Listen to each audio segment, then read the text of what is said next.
everyone. Welcome to Tuesdays with Trailblazer, brought to you by TechEdge AI, the video podcast, where we bring you the latest trends and insights in AI and technology. I'm your host, Bhakti, and today we will talk about Cypher Learning. Cypher Learning offers solutions for both academia and businesses, focusing on human-centric and AI-powered experiences.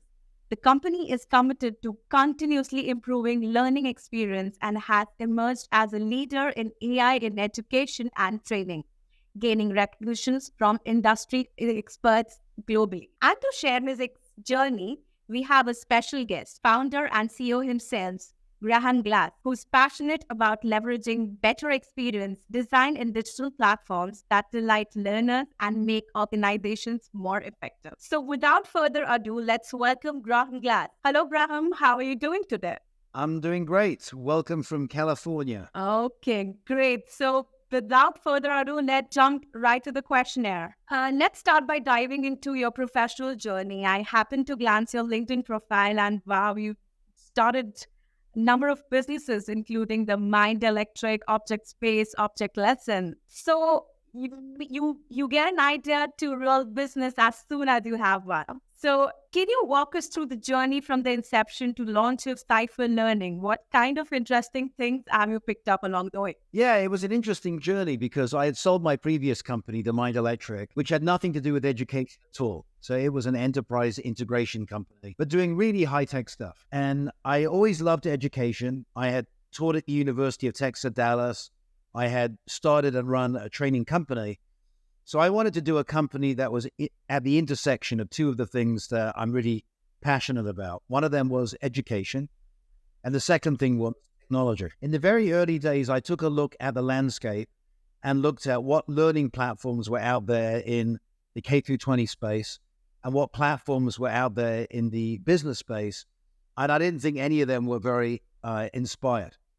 So I thought, I'm pretty sure that we could do a better job of creating a cloud-hosted learning platform. And even in those days, I really wanted to use AI in it. But the trouble was, back in those days, that's about 14 years ago, there was no AI like ChatGPT around. It was quite primitive. But regardless of that, I started the company, and I started it in my kitchen in San Francisco. So there was just me. But I had sold my last company, so I had some money in my bank, and I decided I'm going to bootstrap this company from ground zero. And then I gradually started hiring people from around the world. From my first employee, I think it was from South Africa, Alabama, and Romania. And before you knew it, we actually had a really nice team. The company was very profitable, and we were being used by businesses and universities in 20 different countries. So you fast forward to where we are now. We raised some growth capital about 2.5 years ago. We beefed up our executive team. And the big thing that obviously is the reason I'm here is because about 1.5 years ago, out came ChatGPT, which revolutionized what was possible with AI. So within a week, we had our AI strategy figured out. And within 6 months, we'd released the Cypher Copilot, not to be confused with Microsoft Copilot, which to the best of our knowledge is the best course creation system in the world based on AI. And we're only just getting started with AI. We'll talk more about it today. But that's kind of like that's the journey so far. Oh, that's interesting. Like, Graham, you were like a one-man equivalent to an entire army. So, and throughout your journey, you must have worn many hats, especially while you were a CTO. Can you tell me more, as a CTO and a tech visionary, what do you believe are the most crucial qualities and skills that a tech leader should possess today? How have these qualities helped you in the role at Cypher Learning? Well, of course, when I started, I was everything. You start off automatically as CEO. And I think I'm actually a pretty good early stage CEO. So at the beginning, with a small budget, you have to figure out a lot of stuff. You have to figure out legal and sales and marketing and building the technology. But as the company grows, it's really better if you can focus on the thing that you are best at. So I'm really a technology person at heart. And so, for example, we have a president who runs the entire business side of our company. So that even though I am still theoretically CEO, I actually operate primarily as CTO. And so I'm in charge of basically building the product.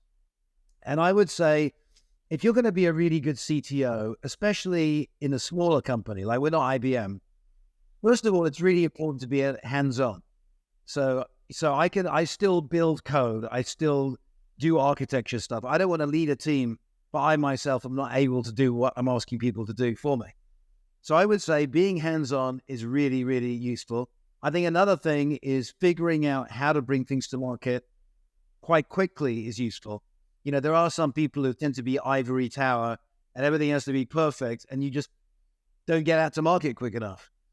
And I think the third thing is it's really important to be following the trends, you know, with great urgency. Like when ChatGPT came out, I knew about it like the next day. And within 1 week, we had formulated a strategy.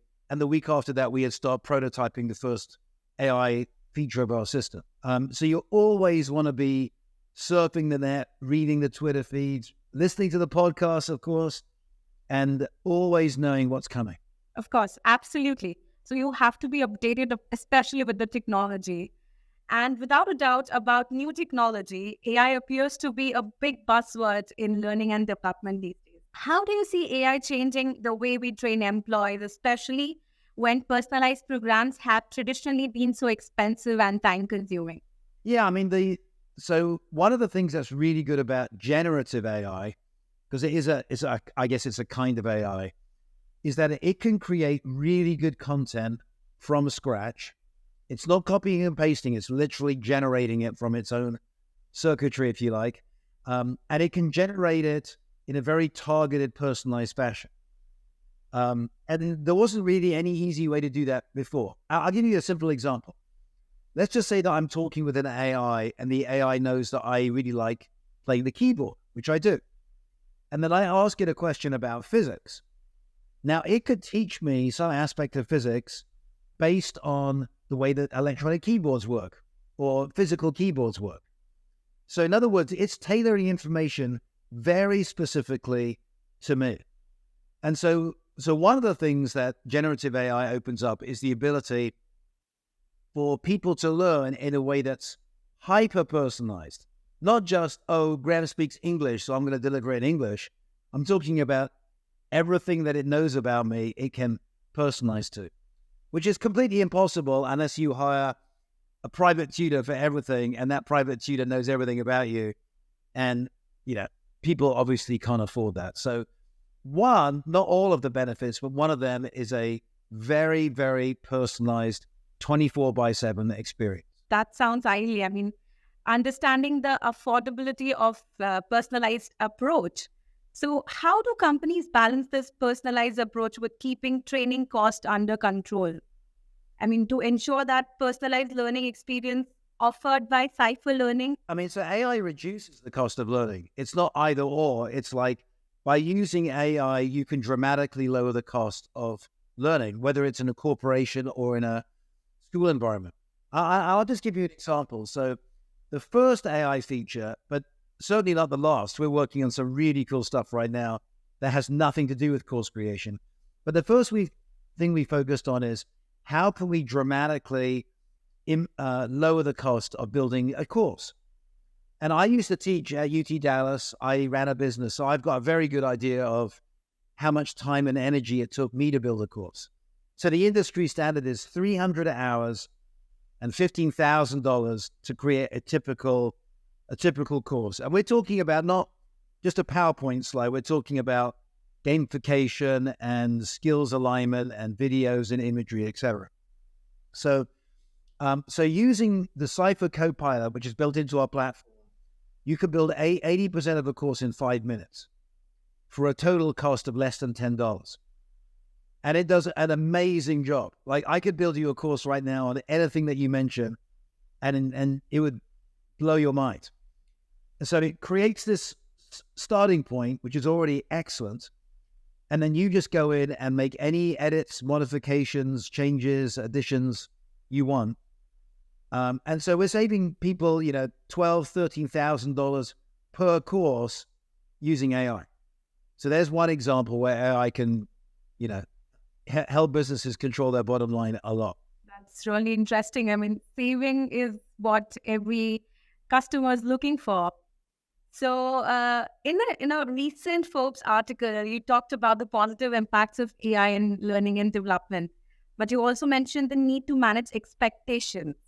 So, can you share some practical strategies companies can use to ensure their AI implementation is realistic and delivers results? Yeah, I mean, I'll tell you our philosophy. So the first part of our philosophy with the Cypher platform is that we want to shield whoever is using these AI functions from having to know anything about AI at all.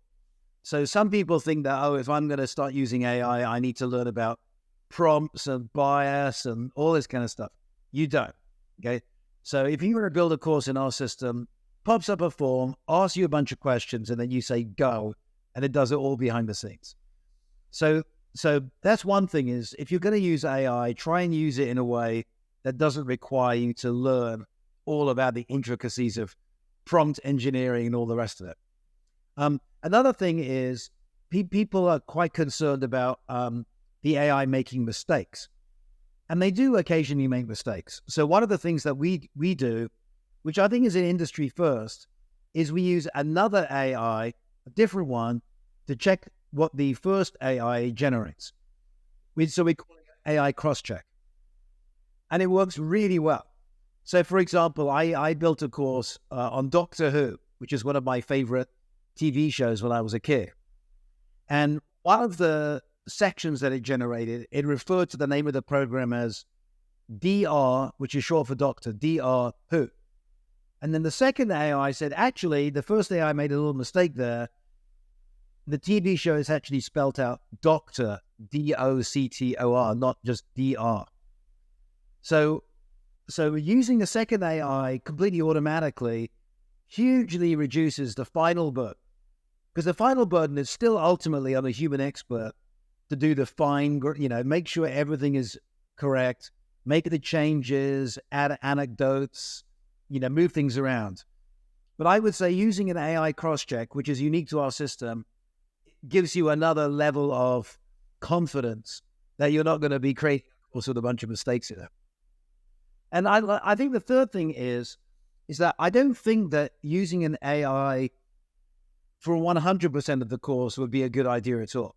Like whenever I taught, one of the reasons people liked my teaching style was because I used a lot of anecdotes, a lot of humor, some cool projects, like that people could tell this course was made by Graham, not by an AI. So I recommend to everyone, use the AI to do the drudgery, to do the heavy lifting, but then you, the human, go in and you humanize it and make it yours. So that's how I personally use AI all the time. It's not the end product. It gets me like 80% of the way there. Of course, absolutely. And even I read one of your articles which clearly said that treat AI like a friend, not a foe. And of course, AIs are there to simplify the work because humans are very crucial. Yeah, because you don't want humans to get lazy and they're like, oh, I just hit the button and I teach the course. No. We don't want humans, we want humans to be working hard, but use the AI to get rid of a lot of the drudgery. Absolutely so true. So looking ahead, what exciting trends do you see shaping the future of L&D? What are some future initiatives and development we can expect in the near future? Well, I can't speak for all L&D, of course. I would say that L&D is quickly understanding the fact that AI can help them a lot. And I give a lot of webinars, especially through chapters like ATD, which is the biggest one in the United States, Association for Talent Development. And everyone that I show, here's how quickly you could build a course using AI, they're very excited. They're not hesitant. They see like this is a clear benefit. But I think like one of the things that we're working on right now is using generative AI to directly assist the learner. So, some people think of it as being like an AI tutor or an AI teaching assistant. You can call it what you want. But the general idea is there's a lot of things that you want to learn right away that you don't have time or you don't have the desire to take a course. Like if every time you said, oh, I wonder, let me design a logo or something, you're not going to take a 3-hour course on how to design a logo. You're going to go into Google and, or ask ChatGPT.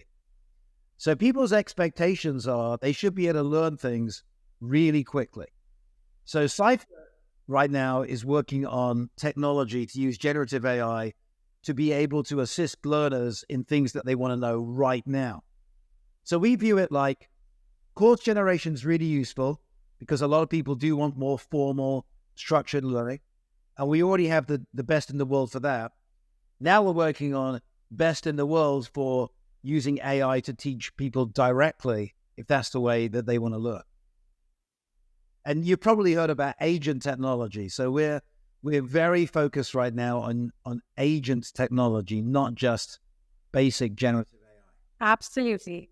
And that brings me to the final question before we wrap up, and that's on a personal note, Graham. So, I heard the journey, you're an innovator, you're a visionary person. So, Graham, what's next for you? Like, what's the next chapter for you? Well, it's agents. You know, I've actually been involved in agents now for over 20 years.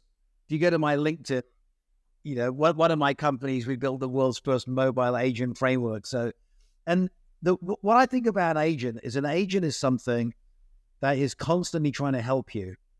And it's not just reactive, it's proactive. So the agent knows what your goals are, it knows about you, and it tries to help you achieve your goals, which is not the same as just sitting down in ChatGPT. Like if I say to ChatGPT, hey, let's meet every Wednesday at 3 p.m. and look through my current learning status, it's going to go, huh? Because ChatGPT doesn't have this concept of long-term planning. But a layer above just, you know, basic AI, if you want to call it that, is agent technology, where agents will constantly trying to help you proactively. So we're putting a lot of effort right now into agent technology. And I guarantee you over the next 6 to 9 months, that's going to be the big thing just in general. So I think we're kind of a little bit ahead of the game there. So, Graham, I really enjoyed hosting you on our podcast today at Tuesdays with Trailblazers. And thank you all of you for joining us today. If you enjoyed this episode, please like, share, and subscribe. And don't forget to leave a review. Also, don't forget to check out Cypher Learning, which offers game-changing training and learning solutions for businesses, educational institutions, and entrepreneurs around the world. Until next time, stay tuned with Take a TechEdge AI for more insights into all things AI and technology. Till we meet again, signing off, your host Bhakti. Thank you.